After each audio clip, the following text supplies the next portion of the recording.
Boa noite, Getsemane. Alegria estar aqui mais uma vez no nosso culto das 17h30, que sempre termina às 20 horas e dificulta o caixa d'água. Estou brincando. Sou pastora Dani, para quem não me conhece.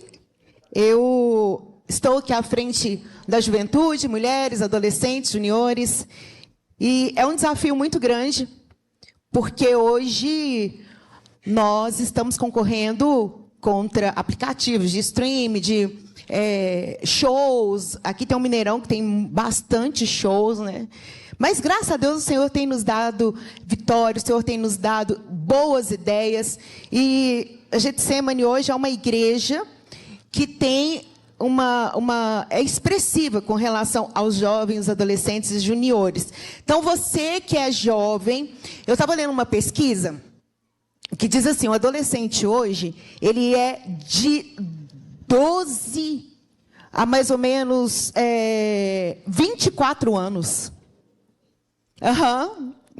Isso mesmo. De 12 a 24 anos agora é um adolescente. Antes era até 18. O que vocês falaram? Não é, Pri? É de 12 a 24 anos. Adolescente. E juventude, agora é de 24 até 70, né? De fato, a gente não consegue colocar uma faixa etária na juventude. E isso é legal, porque tem vindo pessoas de várias idades. A gente tem feito um culto bem, como que eu vou dizer? Um culto cultural, né? Um culto bem diversificado. Claro que o foco sempre é Jesus Cristo. Nós somos uma igreja que nós levamos de forma muito séria os nossos princípios.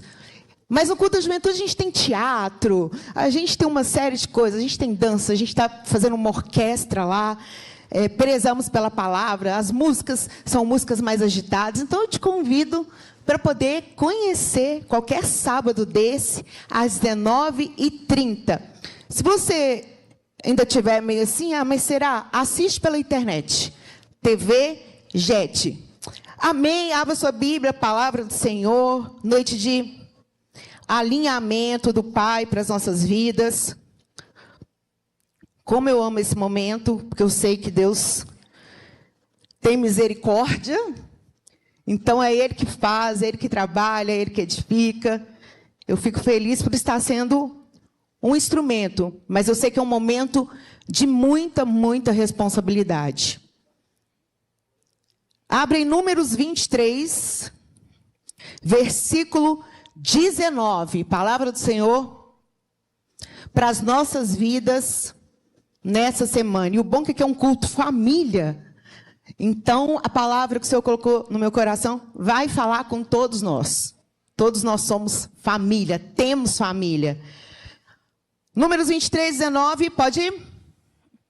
Deus não é homem para que minta, nem filho do homem para que se arrependa. Diria ele algo e não faria? Ou falar e não cumpriria? Eu vou ler novamente. Deus não é homem para que minta, nem filho do homem para que se arrependa. Diria ele algo e não faria? Ou falaria e não cumpriria? Abaixe sua cabeça, por favor, 1 minuto. Pai, em teu nome, Jesus, que nós estamos nesse momento onde o Senhor vai liberar as sementes do céu para o nosso coração. Então, desde já, nós pedimos que todo pensamento, ó Deus, esteja ligado com o teu trono da graça.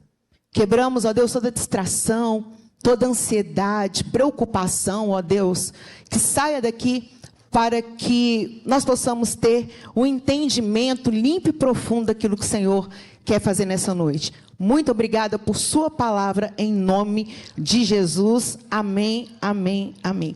Essa é uma das promessas mais antigas que foi liberado sobre o povo de Israel. Várias vezes nós ouvimos isso, principalmente nós que crescemos na igreja, era um dos primeiros versículos que nós decorávamos, né? O primeiro é porque Deus amou o mundo de tal maneira. E aí esse estava sempre frequente na nossa salinha de criança. Eu me lembro disso e cresci com ele no meu coração. E qualquer coisa que acontecia, eu falava, mas Deus não mente. Ele não é como a gente. Eu já fui percebendo que realmente somos falhos. Que realmente, às vezes a gente nem percebe que a gente está mentindo, que a gente, né?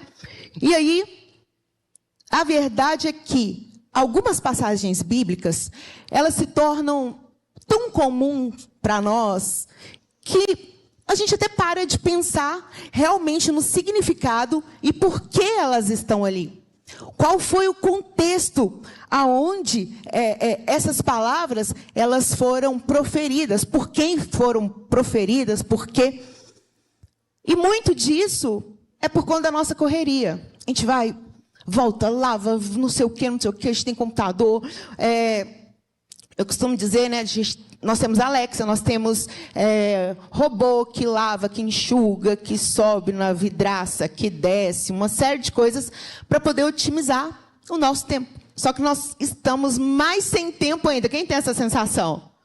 Os dias estão passando muito rápido. Janeiro foi meu aniversário, a gente já está quase no meio do ano, quase vai chegar o Natal.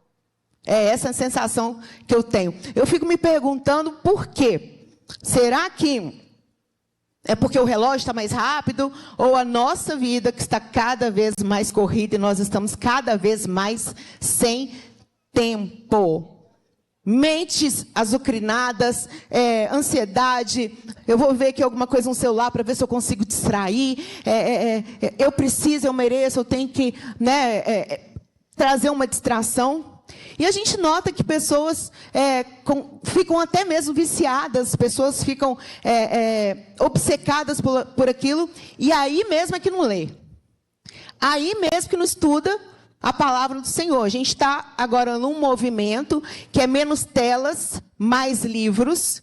Eu sou uma pessoa totalmente antenada em tudo que é tecnologia, eu amo, adoro a nossa equipe da juventude, mas nós temos parado para tentar, né, com relação a isso. Porque você fica 1, 2 horas, e a gente estava fazendo um cálculo, eu fiz até esse cálculo na juventude, para você ler um capítulo, um versículo da Bíblia, gente, não leva mais do que 3 minutos. 3 minutos. E nós estamos aí sofrendo, passando por vários problemas, nos esquecendo que Deus não é homem para que minta, nem filho do homem para que se arrependa. Diria ele algo e não faria? Olha só, e no meio dessa confusão toda, e vai e volta, né? O nosso tempo vai ficando escasso, a nossa mente vai sendo tomada, e aí a gente entra num desânimo constante. Meu Deus do céu, será que não vai acontecer nada de diferente? Será que as coisas não vão caminhar? Eu vou à igreja, eu faço, eu aconteço, olha que confusão na minha casa, olha que confusão na minha vida. Aí eu pergunto, como está o seu corpo? Como está o nosso corpo? Que é casa de Deus, morada do Altíssimo. O mundo está doido, o mundo está confuso. Está todo mundo percebendo isso. Assista depois no YouTube, nosso culto da juventude ontem, porque fizemos aí uma sketch sobre isso, enfim. É boneca, é videogame, pessoas que se identificam com isso, outras com aquilo. As pessoas estão bem nervosas. Eu não sei, eu não vi, mas a Kelly, que trabalha comigo, ela notou assim, algo bem estranho, sabe? Ela viu em dias diferentes homens correndo com faca pela rua, sabe, uma coisa assim bem pesada. Não só ela, outras pessoas também têm relatado coisas que a gente fica assim, assustados, é assalto. Quantas mulheres sendo assassinadas? Que Deus nos proteja em nome de Jesus, em nome de Jesus. Mulher, olha com quem você está se relacionando, pede aí antecedentes criminais, pede um laudo psiquiátrico, pesquisa lá, se já foi preso, se tem alguma acusação. É sério, gente, namorar mata. Se você não souber o que você está fazendo com quem você está fazendo, namorar mata. E o mundo está ficando doido, doido, doido, doido, doido. E a gente vê essa confusão toda, a gente não quer nem sair de casa, não é? Fala, gente, eu quero ficar em casa. Hoje eu não quero sair, eu quero ficar em casa, casa, casa, casa. Aí chegou o ponto que eu queria falar. Nós somos casa de Deus. Nós somos casa do Altíssimo. A primeira letra do alfabeto hebraico é o Aleph. Eu gosto do alfabeto hebraico, mas não vou ficar falando um monte de língua aqui, não. Vou ser bem prática.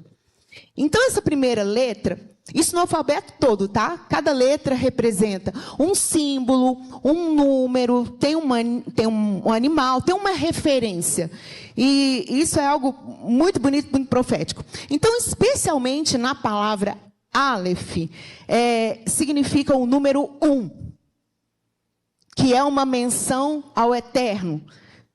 Número 1, o nosso Deus. E o interessante é que no hebraico uma letra vai casando com a outra.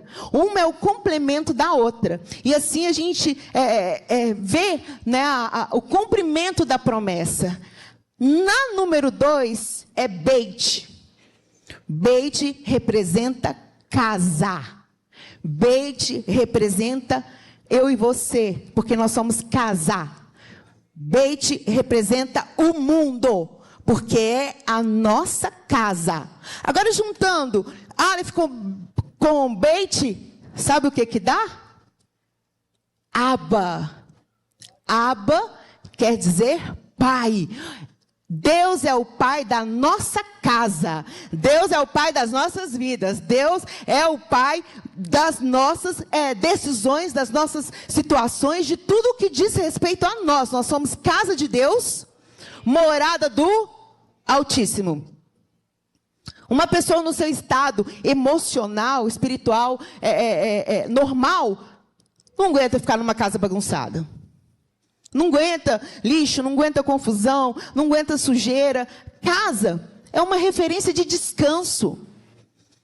Casa é um símbolo social e de amor e de acolhimento. Quando nós estamos voltando do trabalho, que seja a gente fala, nossa, eu só quero a minha casa. Eu quero aconchego. Eu quero a minha família. Eu quero ir para um lugar que me traga paz. Exatamente, eu quero paz. E no que diz respeito à visão cristã, nós somos casa de Deus.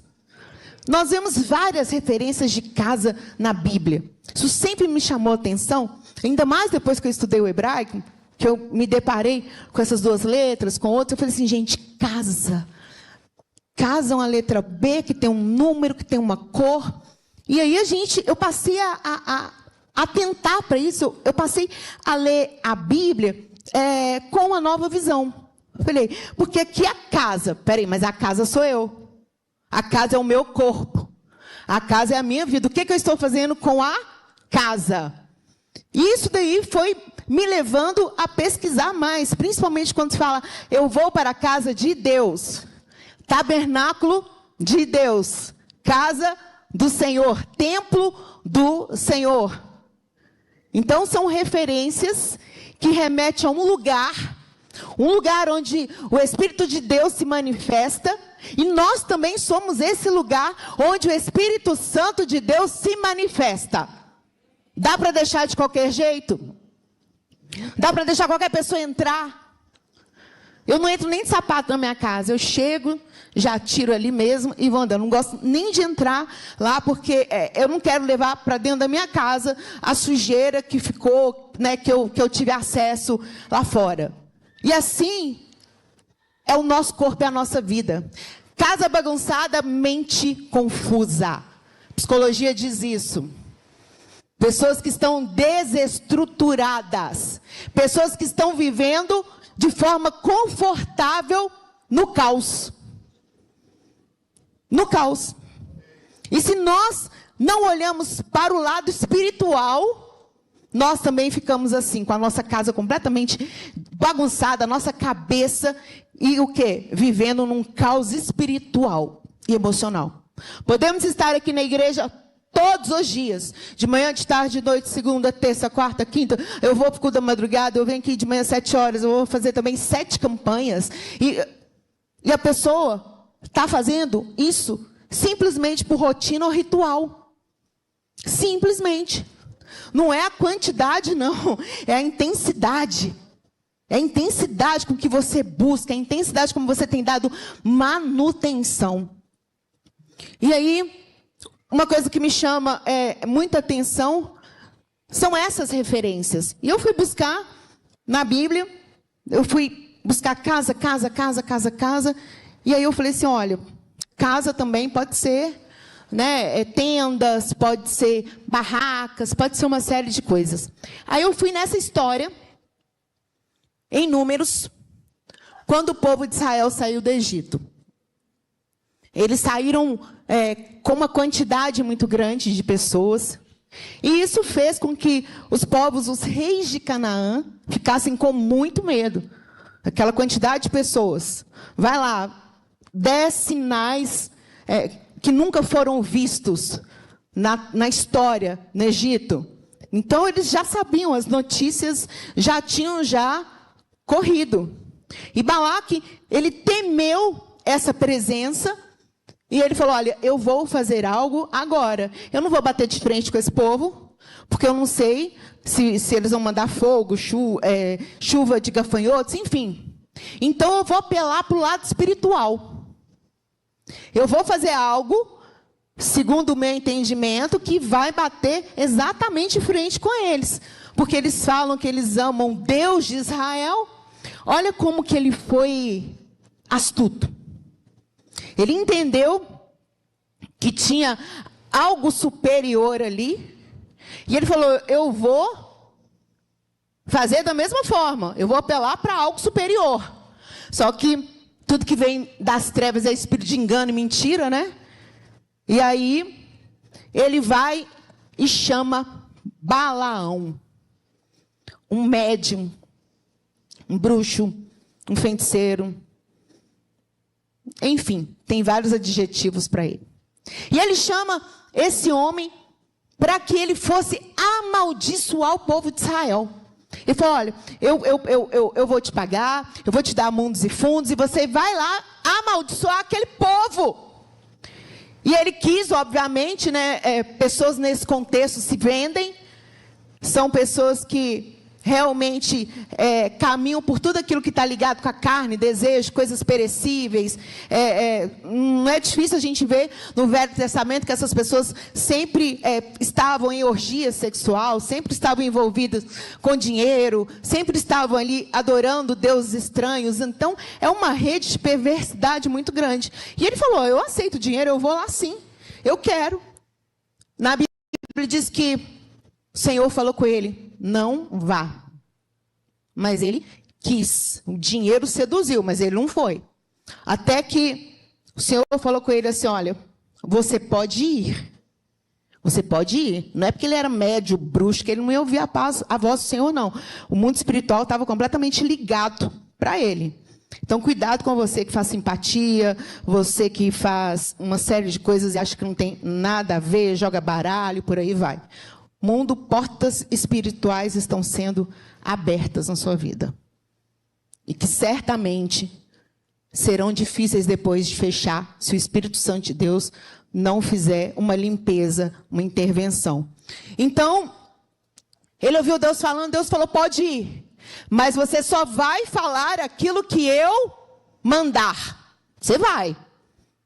Ele foi, provavelmente, ele não tinha entendido nada, mas eu vou chegar lá, dá que as coisas mudam, né? Aquela vontade que a gente, às vezes, tem de tentar negociar com Deus. No caminho, ele viu, ele estava numa mula, essa mula começou a empacar, e aí ele pegou e começou a bater na mula, até que a voz daquele animal é liberada, e ela diz, olha, eu estou tentando te proteger, eu estou tentando te defender. Tem um anjo aqui na minha frente. E esse anjo, ele vai te matar. E aí ele olha para aquilo assim. E aí ele escuta mais, falou assim, olha, vá adiante, mas só fale aquilo que eu mandar. Novamente o Senhor dando instruções. Você vira e fala assim, gente, coisa bizarra, né? Uma mula falando. Eu estou falando de gente não, tá? Estou falando de animal. E uma mula falando, as pessoas ficam, né, difíceis de acontecer. Impossível isso acontecer. Nossa, um mar vermelho abrir. Nossa, um martelo, um machado flutuar. Será que essas coisas aconteceram mesmo? Aconteceram. Elas só não acontecem hoje, mas nós não temos fé para isso. Ou coragem. Para pedir tantos sinais e tantos livramentos do Senhor Jesus. Assim eu penso. E aí, ele vai então para poder fazer aquele serviço ao qual ele foi chamado para poder fazer. E quando ele sobe, era uma montanha, e ele vai entregar, né, o que Balaque precisava, vai entregar uma lista de coisas. Aí ele disse, me dá 7 carneiros. Eles tinham que oferecer alguma coisa. Então, nós vamos oferecer 7 novilhos, 7 carneiros. Nós não vamos chegar de mãos vazias aqui diante de Deus. Nós vamos entregar uma oferta para Ele. E na hora que eles fizeram tudo, que eles levantaram aquilo tudo, aí Balaão fica ao pé. Ali, ó, está aqui o sacrifício, e ele fica já posicionado para poder amaldiçoar o povo de Israel.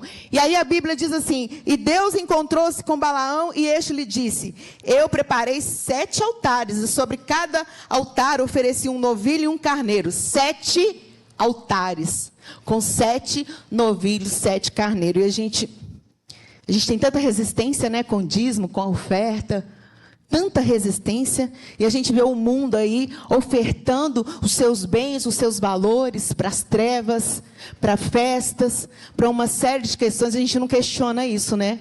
Mas a gente questiona o porquê de darmos o dízimo. E o Senhor, redobra sua atenção, e o Senhor pôs uma palavra na boca de Balaão e disse, volta para Balaque, e isso lhe dirá. E retornou para ele, e eis que estavam junto à sua oferta queimada. E ele e todos os príncipes de Moabe. Abre para mim aí, 23, 7. Para vocês lerem comigo. Números 23, 7. Coloca aqui atrás.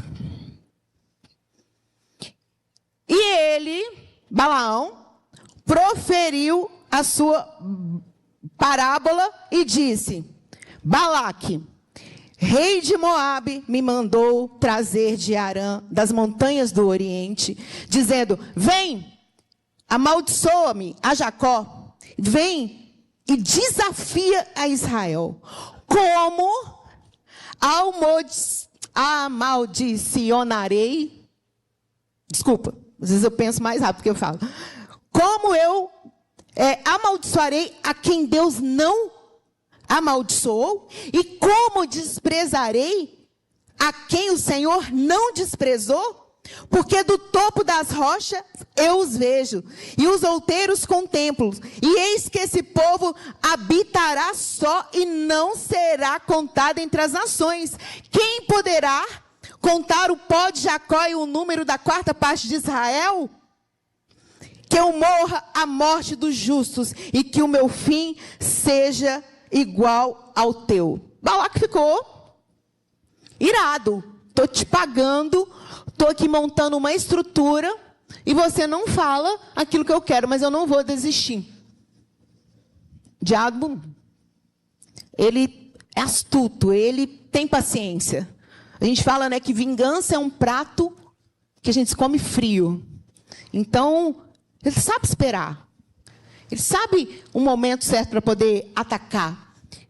E aí ele fala novamente, não, eu quero outro, eu quero que a gente faça aquilo que foi combinado. Então, Balaque diz para ele, eu peço-te, venha para outro lugar para que a gente possa fazer mais sacrifícios. Então, ele foi lá mais uma vez e levantou mais altares, novamente, com 7 novilhos, com 7, uma série de coisas.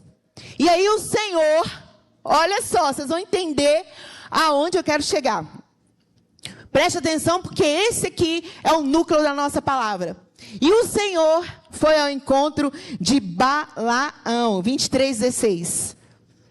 E pôs uma palavra na sua boca e disse: vá novamente até Balaque, fala isso. E vindo a ele, eis que estavam juntas a oferta queimada, e os príncipes de Moabe com ele. E Balaque, ele perguntou: o que disse o Senhor? E ele proferiu a sua parábola e disse: levanta-te, Balaque, ouve e inclina os teus ouvidos a mim, filho de Zipó. E aí vai, vamos ler todo mundo junto? 19. Deus não é homem para que minta, nem filho do homem para que se arrependa. Diria ele algo e não faria? Ou falaria e não cumpriria? Eis que eu recebi a ordem de abençoar. O que ele abençoou, eu não posso amaldiçoar. Ele não viu iniquidade em Jacó, nem contemplou maldade em Israel. O Senhor, o seu Deus, é com ele, e o bradar de um rei está entre eles. Deus os trouxe do Egito. As suas forças são como de um animal selvagem. Certamente não há encantamento, não há maldição, não há macumba, não há olho gordo, não tem xingamento, não tem armas que possam vir contra Jacó. E nem há qualquer adivinhação contra Israel, que somos nós. Segundo este tempo será dito de Jacó, de Israel, o que fez Deus. Eis que o povo se levantará como um grande leão, se erguerá como um leãozinho, e ele se deitará até comer a presa e beber o sangue dos mortos. E Balaque disse a Balaão: nem o amaldiçoarás, nem o abençoarás. Ele já viu que o negócio ali não tem jeito, então você não vai abençoar, você não vai amaldiçoar, então você também não vai abençoar. Então, agora a gente vai fazer uma outra coisa. A gente vai tentar num outro lugar. Mais uma vez, eles vão lá para um outro monte. Olha a insistência para poder oferecer sacrifícios, a insistência para poder subir nesses montes. Foram 4 subidas, montes que estavam ali ao redor do povo de Israel e que dava uma visão para aquele lugar. Então aí, mais uma vez, ele vai lá e faz as mesmas coisas. E aí, ele vai e fala, olha só. Balaão disse a Balaque, 24. Não falei eu também aos teus mensageiros, a qual tu me enviastes?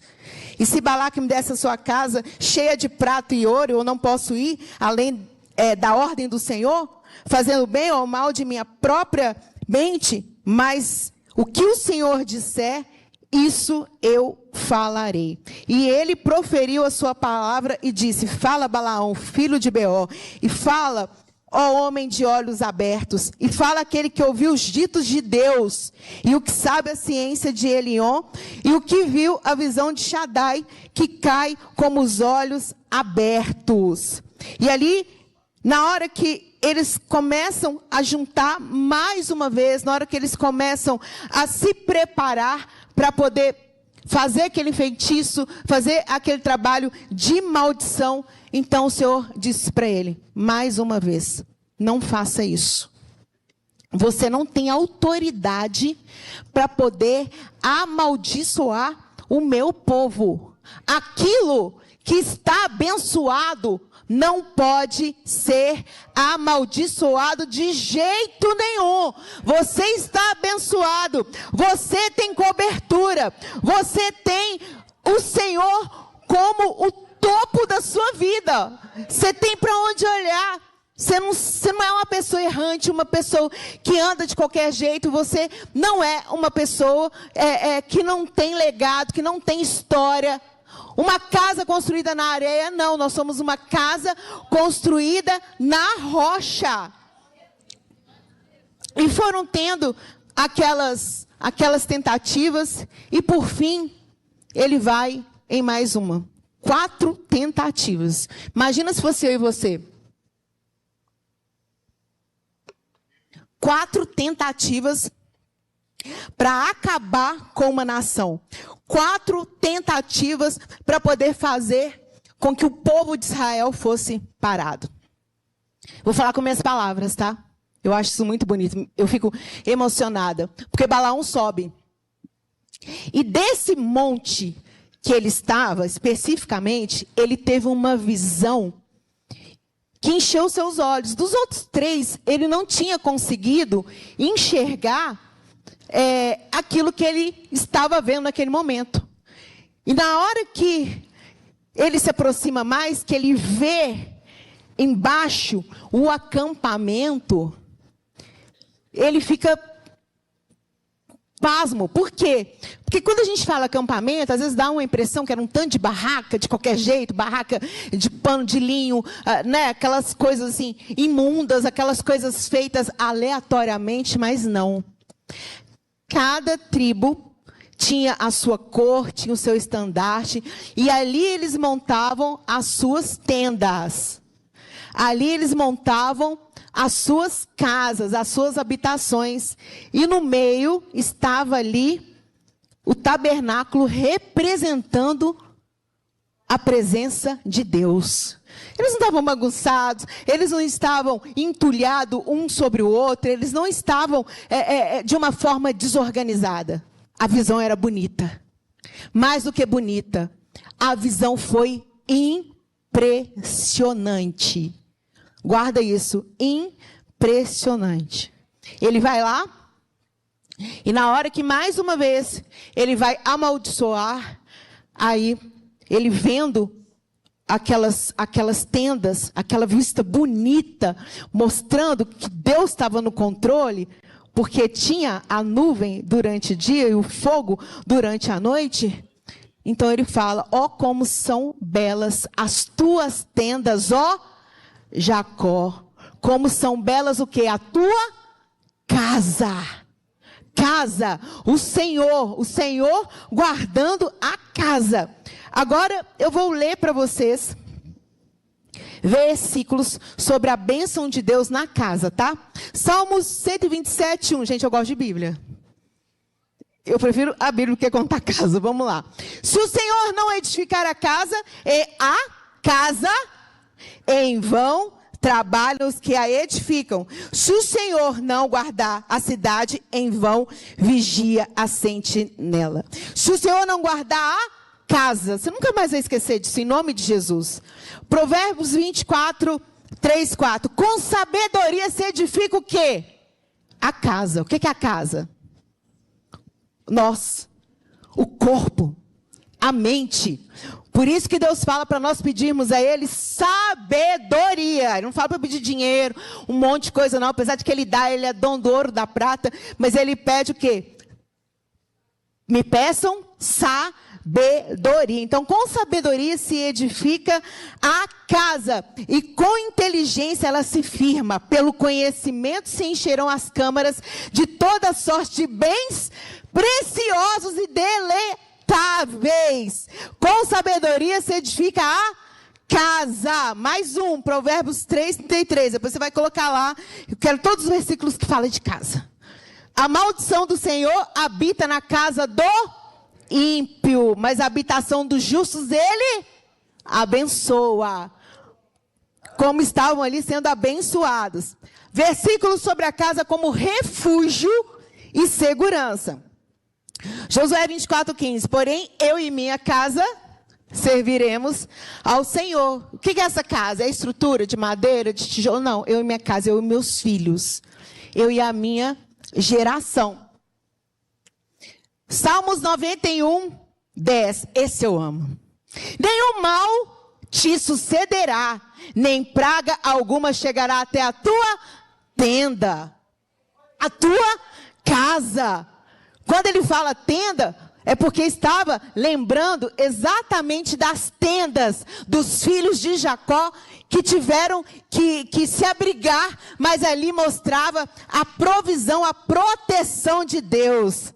Vamos lá, Provérbios 41:1, a mulher sábia edifica a sua casa, a sua família, os seus filhos, mas a insensata com as próprias mãos a derruba.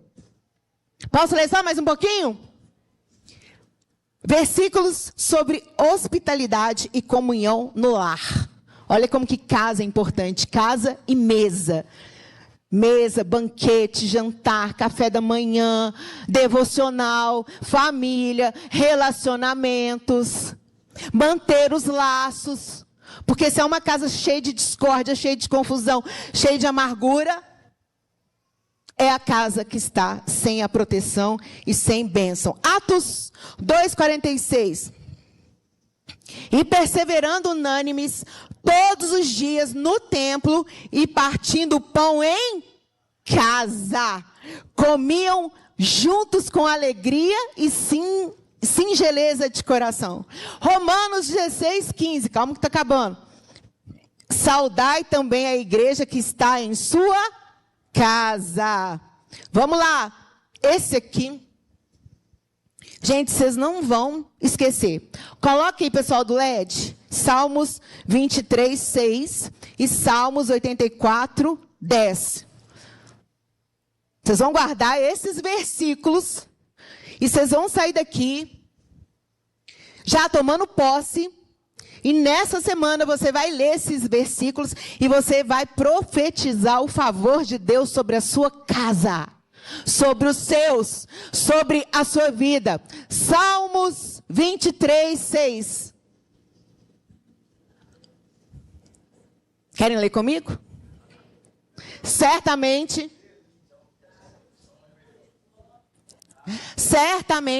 bondade e misericórdia, certamente, me seguirão todos os dias da minha e habitarei na casa do Senhor para todo sempre. Que casa é essa que a gente vai morar para todo sempre?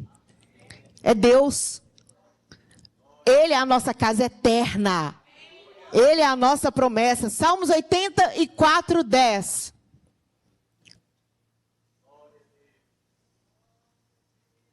Pois mais um dia nos seus átrios vale mais do que 1000.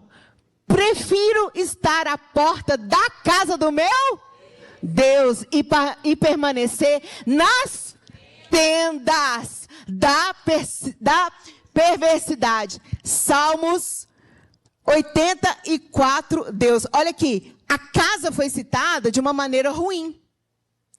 Porque isso representa a casa amaldiçoada. A casa onde constantemente prevalece o mal, a sujeira, o caos, confusão, briga. É uma rede, né? Uma coisa ruim vai puxando a outra.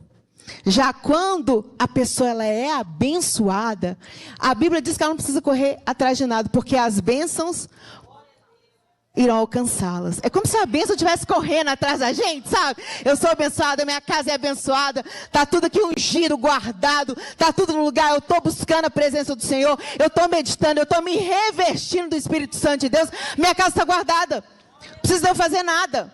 O povo de Israel não precisou sair para lutar com eles, não precisou revidar, não precisou levantar vários altares para se proteger da macumba, não precisou do trevo, não precisou do olho grego, não precisou fazer um monte de coisa, não precisou colocar a vassoura de cabeça para cima na porta para ir embora quem não queria, que estava trazendo peso e maldição. Não. Eles ficaram tranquilos, sem se preocupar com o que estava acontecendo. Sabe por quê? Porque eles sabem que são abençoados. E aquilo que foi abençoado pelo Senhor não pode ser amaldiçoado por ninguém. Ninguém. Ninguém tem poder para destruir a sua vida. Ninguém tem autoridade para poder falar de você, para poder destruir os seus sonhos, porque você é casa de Deus, morada do Altíssimo, e sobre a sua vida está a bênção e a proteção do Pai, mediante um governo, porque tem que ser algo decidido. Eu vou servir o Senhor. A minha casa vai ser cheia do Senhor, do Espírito Santo. Não adianta sua casa ser cheia do Senhor e de pinga. Não adianta sua casa ser do Senhor e você mergulhado em pornografia. Não adianta a sua casa ser do Senhor e lá ser um antro de briga, de discussões. Tá assim, cheio de briga, de confusão? Tem coisas que a gente não consegue resolver. Mas como nós somos uma casa, o Espírito Santo, através de nós, faz fluir paz, mansidão, paciência, alegria, fidelidade, domínio próprio. Contra essas coisas, não há lei, não. Lei é para quem está preso, para quem está roubando, para quem está matando, para quem está saindo fora das margens da sociedade. Não, nós estamos o quê? Na graça. Na graça. E refletimos o quê? A casa. A casa não precisa ser uma mansão aos olhos dos homens. Mas independente do tamanho do lugar, onde quer que seja, ela tem que ser limpa. Um lugar limpo. Cheio do poder do Senhor. Exalando o perfume de Deus. Não é que você é doida, azucrinada lá dentro, igual Marta, faz, leva, briga, não faz, não sei o que, não sei o que. Ah, eu estou preocupada agora com um tanto de louça que vai ter que lavar amanhã. Nossa, preocupado com um tanto de boleto que vão continuar chegando. Essa é a nossa vida. Bem-vindos, adultos, à nossa realidade. Vamos deixar de fazer as nossas atividades cotidianas? Claro que não. Não vamos deixar nada. Mas como que você está realizando essas atividades cotidianas? Fazendo com que seu lar seja um lugar de paz ou um inferno na terra? Como que está sendo o nosso comportamento no nosso ofício, no nosso trabalho? Porque nós somos casa. Não é só chegar na nossa casa para poder ali a gente ver a manifestação do Pai. Mas e quando a casa anda? Quando a casa precisa viajar? A casa precisa trabalhar, a casa precisa dirigir. Dirigir tá matando também, tá, gente? Não é só namoro, não. Cuidado, porque as pessoas estão nervosas, as pessoas estão agitadas e você também está nervoso, você está descontrolado. Você sai buzinando atrás de um monte de gente, fazendo um monte de confusão, gritando. É igual o... Ah, esqueci. Tinha um personagem, Pateta. Quem lembra do Pateta aqui? Tem 90 anos isso. 90 anos. Pateta, ele era pateta. Ele andava, vinha um trem em cima dele, mas ele estava normal. Ele ficava ali vivendo a vida dele. Quando ele dirigia, quem lembra disso? Ele ficava possesso. Ele já entrava assim, já baixava coisa ruim nele, e ele dirigia de uma forma insana, gritava com todo mundo, batia em todo mundo. Talvez você está igual a Pateta, no carro, dirigindo. O Senhor quer te dar livramento. Numa dessa tem uma briga, numa dessa tem uma confusão. Ah, mas eu não vou morrer. Beleza, mas quem fica bem depois de uma briga, de uma confusão? Nós somos o quê? Casa de Deus. Não quer dizer realmente que vai estar tudo sempre muito bem. A nossa casa fica bagunçada mesmo. Mas a gente limpa todos os dias do mesmo jeito que o povo de Israel recebia maná todos os dias. Todos os dias.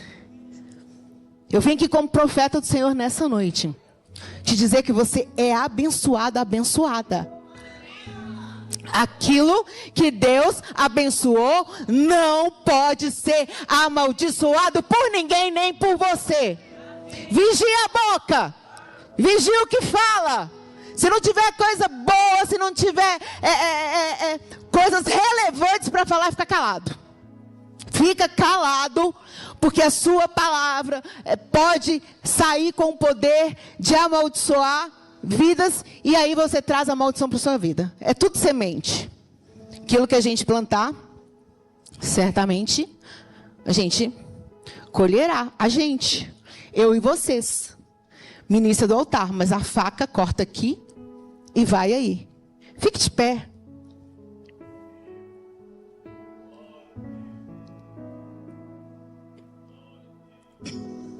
Se você tiver prestado atenção em nada que eu falei, menina louca, lendo esse tanto de versículo de Bíblia, não entendi nada.